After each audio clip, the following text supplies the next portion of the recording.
कहानी की शुरुआत होती है और हम एक आदमी को देखते हैं जो एक लाश की तस्वीरें खींच रहा था। इस आदमी का नाम मेलेर है और वो मरे हुए लोगों के अंतिम संस्कार की प्रक्रिया करता था। हमारी इस कहानी का मुख्य किरदार है एना। एना अपने बॉयफ्रेंड पॉल के साथ पिछले कई सालों से प्यार के रिश्ते में बनी हुई थी, लेकिन अब उन दोनों में दूरियां बढ़ती जा रही थी और वो एक दूसरे से बहुत कम ही अपने मन की बातें साझा किया करते थे।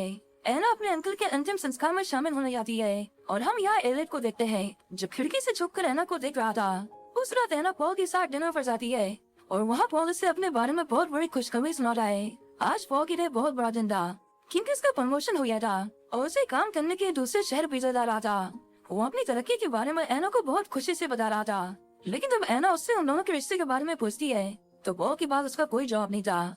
पिछले कुछ हफ्तों से पॉल का जिस तरह का व्यवहार था उसे देखकर एना को लगा कि पॉल हमसे यहाँ उसे ब्रेकअप करने के लिए बुलाया है। उसकी पूरी बात सुनी बिना एना उठकर वहाँ से चली जाती है और पॉल की कई बार सुनाने पर भी वो उसकी बातों को नजरअंदाज कर देती है। लेकिन उसे क्या पता था कि आज की रात वो पॉल को आखिरी बार देख रही है, क्योंकि अपने घर जाते वक्त उसका रोज से ध्यान बढ़ जाता है और एक ट्रक से उसकी टक्कर हो जाती है। इसके बाद हम मेलेट को देखते हैं और वो फिर से एक लाश को उसके अंतिम संस्कार के लिए तैयार कर रहा था। वो जब लाश से कपड़ा हटाता है तो हम देखते हैं कि स्ट्रेचर पर एना थी जिसके माथे पर गहरी चोट आई थी। एलेट उसे तैयार कर ही रहा था कि तभी एना अपनी आंखें खोलती है और उससे पूछती है कि वो कहाँ है। एलेट उसे कहता है कि तुम मर चुकी हो, तुम्हारा कल रात बहुत भयानक एक्सीडेंट हुआ था और तब से ही तुम्हारी बॉडी यहाँ पर पड़ी हुई है। एना को उसकी बातों पर विश्वास नहीं होता क्योंकि उसे बिल्कुल भी महसूस नहीं हो रहा था कि वो मर चुकी है। एलेट कहता है कि तुम्हारी बॉडी में ब्लड सर्कुलेशन रुक चुका है, तुम्हारी बॉडी डिकम्पोज हो रही है और ब्रेन सेल्स धीरे धीरे खत्म हो रहे हैं। वो एना को उसका डेथ सर्टिफिकेट दिखा रहा है जिस पर उसके मरने का समय, जगह और कारण साफ साफ शब्दों में लिखा हुआ था। एलेट उसकी बॉडी को फ्यूनरल के लिए तैयार करता है और एना से कहता है कि डरो मत, तुम यह पहले इंसान नहीं हो जिससे लग रहा है कि वो जिंदा है, लेकिन मेरा विश्वास करो, तुम मर चुकी हो। वहीं दूसरी तरफ हम पॉल को देखते हैं जो कल डिनर के बाद सीधा अपने घर आ गया था और उसे बिल्कुल भी अंदाजा नहीं था कि एना के साथ रात को क्या हुआ। वो एना को कॉल करता है लेकिन वो उसका फोन नहीं उठाती। आखिर उठाती भी कैसे? उसका सारा सामान तो एलेट के पास था जिसे वो एक बैग में डालकर उसे अलमारी में सुरक्षित रख देता है। पॉल एना के स्कूल जाता है लेकिन उसे पता चलता है कि यार वो स्कूल नहीं आई थी और न ही अपने बारे में उसने किसी को जानकारी दी। एना ने पहले ऐसा कभी नहीं किया था। पॉल को लगा कि कल रात की बात को लेकर वो कुछ ज्यादा ही परेशान है, इसलिए वो उससे मिलने के लिए सीधा उसकी मॉम के घर जाता है। वहाँ पहुँचकर उसे पता चलता है कि एना का कल रात एक्सीडेंट हुआ था जिसमें वो इस दुनिया से चल बसी। इस खबर से वो पूरी तरह से सहम गया था। उसे तो विश्वास ही नहीं होता कि इतनी जल्दी ये सब कैसे हो गया। पॉल एना की मॉम से कहता है कि आपने मुझे एना के बारे में बताया क्यों नहीं, लेकिन वो पॉल से बहुत गुस्सा थी और वो उसे ही अपनी बेटी की मौत का कसूरवार मानती थी। एना उससे कहती है कि प्लीज मुझे नुकसान मत पहुंचाना, जिस पर एलेट उसे समझाता है कि मैं भला तुम्हारे साथ ऐसा क्यों करूँगा, तुम्हारा शरीर तो पहले से ही मर चुका है और इसीलिए तुम यहाँ पर हो। एना अभी भी ये मानने को तैयार नहीं थी कि वो मर चुकी है। वो वहाँ से जाना चाहती थी पर एलेट उसे कहता है कि तुम्हें मुझ पर भरोसा करना होगा। वो उसके घावों की स्टिचिंग करता है और उसे एक इंजेक्शन देता है ताकि उसकी मसल्स रिलैक्स हो सके। एना की मॉम एक बार अपनी बेटी को देखना चाहती थी और एलेट उन्हें उससे मिलवाता भी है। यहाँ एना का शरीर एकदम बेजान पड़ा हुआ था। अब वो सच में मर चुकी है या फिर ये बस उस इंजेक्शन का असर था, इसके बारे में यहाँ कोई खुलासा नहीं होता। एना की मॉम उससे कहती है कि उसकी बेटी के शरीर को इस तरह रखने का क्या फायदा, उसकी आत्मा तो शरीर छोड़कर जा चुकी है। लेकिन एलेट ऐसा नहीं मानता। वो कहता है कि जब तक शरीर का ठीक तरह से अंतिम संस्कार नहीं होता तब तक मरे हुए की आत्मा इसी धरती पर रहती है। एना की मॉम उससे कहती है कि आपको जो सही लगता है आप वो कीजिए, जिससे पता चलता है कि लोग एलेट पर बहुत भरोसा करते थे। एना को जब होश आता है तो फिर से एक बंद कमरे में थी। वो अपने हाथ को जोर जोर से स्ट्रेचर पर मारती है लेकिन उसे दर्द नहीं हो रहा था, जो शायद उसके मृत होने की निशानी थी। वो मदद के लिए जोर जोर से आवाजें लगाती है लेकिन उसकी आवाजें किसी के कानों तक नहीं पहुंच रही थी। इसी बीच पॉल एना को देखने आता है। वो उससे आखिरी बार मिलना चाहता था लेकिन एलेट उसे अंदर जाने से रोक लेता है।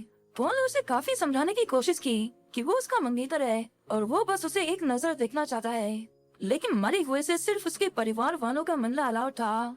एना अंदर पॉल की आवाज सुन पा रही थी। वो भी बहुत आवाजें लगाती है लेकिन सारी कोशिशें बेकार थी। एना एलेट से कहती है कि तुमने मुझे पॉल से मिलने क्यों नहीं दिया, जिस पर एलेट उससे कहता है कि तुम एक अच्छे फ्यूनरल के लिए बाहरी लोगों से सारे संबंध तोड़ने होंगे, तुम उनके लिए बस एक लाश हो। एलेट एना से इसकी हाइट पूछता है क्योंकि उसके लिए कॉफिन बनवाना था। पॉल एना से ना मिल पाने की वजह से बहुत गुस्सा था। वो मदद के लिए पुलिस स्टेशन जाता है और ऑफिसर से कहता है कि इलिट उसे एना से मिलने से रोक रहा है। पॉल उन्हें कहता है कि वो बस अपनी एना को एक बार देखना चाहता है, लेकिन पुलिस इसमें उसकी कोई मदद नहीं करती। दूसरी तरफ एना उस रूम में एक औरत की लाश देखती है। ये कोई आत्मा नहीं थी, ये सच में एक लाश थी, एक बेजान शरीर जिसके अंदर कोई हरकत नहीं थी। एना को यकीन हो जाता है कि वो जिंदा है, क्योंकि अगर ये आत्माओं की दुनिया होती तो वो औरत भी जिंदा होती।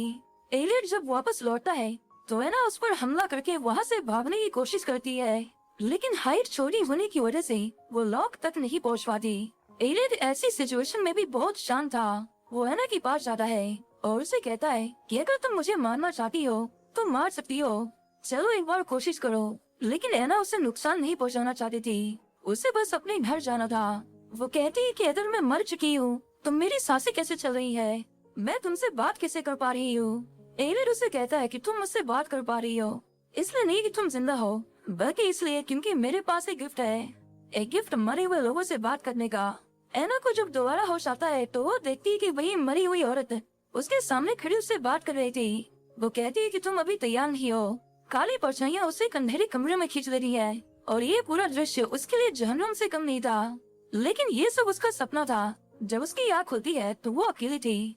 वहीं एलियट जब किसी की फ्यूनरल की तैयारियां कर रहा था तो जैक नाम का एक लड़का उससे मिलने आता है।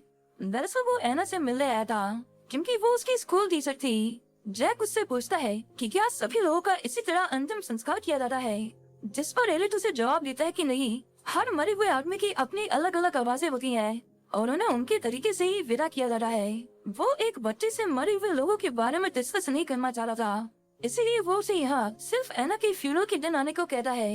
एलियट वापस लौट कर देखता है कि एना ने पूरे कमरे को उजाड़ कर रन किया था। वो एना से पूछता है कि तुमने ऐसा क्यों किया, जिस पर एना उसे जवाब देती है कि क्या फर्क पड़ता है, वो तो मर चुकी है। एलियट उसकी इस बात पर बिल्कुल चुप हो जाता है, मानो कि वो उसे एहसास दिलाना चाहता था कि वो सच में मर चुकी है। वो उसके फ्यूनरल की तैयारियां करता है और एना को कहता है कि बाहर उसके लिए कुछ नहीं है। वहीं दूसरी तरफ पॉल एना के गम में एकदम डूब सा गया था। उससे एना के बुरे बुरे सपने आ रहे थे और सोते जागते हर जगह वो बस एना को देख रहा था। एना अभी भी ये मानने को तैयार नहीं थी कि वो मर चुकी है। एक रात एलियट के बाहर जाने से पहले एना उसकी जेब से चाबियां निकाल लेती है। वो दरवाजा खोलने की कोशिश कर रही थी, लेकिन जल्द ही एलियट को पता चल जाता है कि उसकी चाबियां गायब है। वो तुरंत घर की तरफ भागता है और उसे किसी भी हालत में एना को बाहर निकलने से रोकना था। एना मेन गेट खोलकर बाहर जाने की वाली थी कि तभी उसे एलियट की कार दिखाई देती है। उससे लगा कि वो जिंदा है और वो ये बात किसी तरह बाहर के लोगों तक पहुंचाना चाहती थी। किसी तरह छुपते छुपाते एना पॉल को फोन लगाती है। पॉल जब फोन उठाता है तो उसे एना की खुशबुसाहट सुनाई देती है, लेकिन पिछले कुछ दिनों से उसके साथ जो हो रहा था उसे ध्यान में रखते हुए ये भी उसे अपने दिमाग का वहम नहीं लगा। इससे पहले एना उसे कुछ कह पाती, एलियट उसे ढूंढ लेता है। वो एना पर बिल्कुल भी गुस्सा नहीं था। वो कहता है कि अगर मैं तुम्हारी जगह होता तो ऐसी गलती कभी नहीं करता। पॉल अभी भी तुम्हारे होने को महसूस कर सकता है और उससे बात करके तुम उसे उल्टा और तकलीफ ही दे रही हो। उसकी मौत का सबूत देने की एलियट उसे एक आईना दिखाता है और हम देखते हैं कि उस आईने में सच में एना की डेड बॉडी दिखाई दे रही थी, एकदम बेजान, और वो डिकम्पोज हो रही थी। एना को यकीन हो गया था कि वो सच में मर चुकी है और उसने अपनी किस्मत को स्वीकार कर लिया था। इसी बीच एलियट जब खिड़की से बाहर जाता है तो हम देखते हैं कि वहाँ जैक खड़ा था और उसने एना को देख लिया था। एना जैसे ही शीशे के थोड़ा करीब जाती है, उसकी सांसों की गर्मी से शीशे पर भाप इकट्ठा हो जाती है। एलियट उसे बड़ी चालाकी से साफ कर देता है और यहाँ ये पक्का हो जाता है कि एना मरी नहीं थी और एलियट के इरादे कुछ ठीक नहीं थे। दूसरी तरफ पॉल एना के स्कूल में उसकी चीजें लेने आया था। वहाँ उसे कुछ तस्वीरें मिलती है जिसे एना हमेशा अपने पास रखती थी। उसे एहसास होता है कि एना उससे कितना प्यार करती थी और उसकी पुरानी बातें याद करके उसे रोना आ जाता है। जैक पॉल से मिलने जाता है और उसे बताता है कि कल रात मैंने मिस एना को देखा था। पॉल उसे समझाता है कि शायद उसने किसी और को देखा होगा, उसकी टीचर मर चुकी है, लेकिन जैक बार बार उसे सच बताने की कोशिश करता है, जिसके बाद फ्रस्ट्रेट होकर पॉल उस पर हाथ उठा देता है। सभी लोगों ने उसे एक बच्चे को मारते हुए देख लिया था। पॉल को जब उसकी गलती का एहसास होता है तो वो जैक से माफी मांगता है और वहाँ से चला जाता है। एलियट जो एना की फ्यूनरल की तैयारी कर रहा था, वो देखता है कि पुलिस कार उसके घर के बाहर खड़ी थी। ये पुलिस वाला अपने भाई की डेड बॉडी देखने आया था, लेकिन जब वो वहाँ एना की बॉडी को देखता है तो मौके का फायदा उठाकर वो उसके प्राइवेट पार्ट को टच करता है। पुलिस वाले के जाने के बाद एलियट उसके भाई की लाश से बात करता है और वो उसकी किसी हरकत से उससे बहुत नाराज था। हम देख जैक एक बार फिर उस फ्यूनरल होम में जाता है। यहाँ उसकी मुलाकात एलिट से होती है और वो उसे कहता है कि मैं जानता हूँ कि कल तुमने एना को देखा था। एलिट उसे बताता है कि तुम खास हो, तुम्हारे पास भी डीलस का गिफ्ट है। वो कहता है कि मैं तुम्हें और भी बहुत कुछ सिखा सकता हूँ, लेकिन ये बात सिर्फ हम दोनों के बीच में रहेगी। वहीं दूसरी तरफ जब पॉल अपने घर जा रहा था तो वो रास्ते में एक रेड ड्रेस देखता है। ये बिल्कुल वैसे की ड्रेस थी जिसके बारे में जैक ने उसे बताया था और अपने सपने में भी वो एना को इसी ड्रेस में देखता था। वो समझ जा रहा है कि एना जिंदा है और वो भाग कर एलिट के पास जा रहा है। इस बार वो उससे एना को देखने की परमिशन नहीं मांगता, बल्कि सीधा ही मुद्दा घर में घुस जाता है।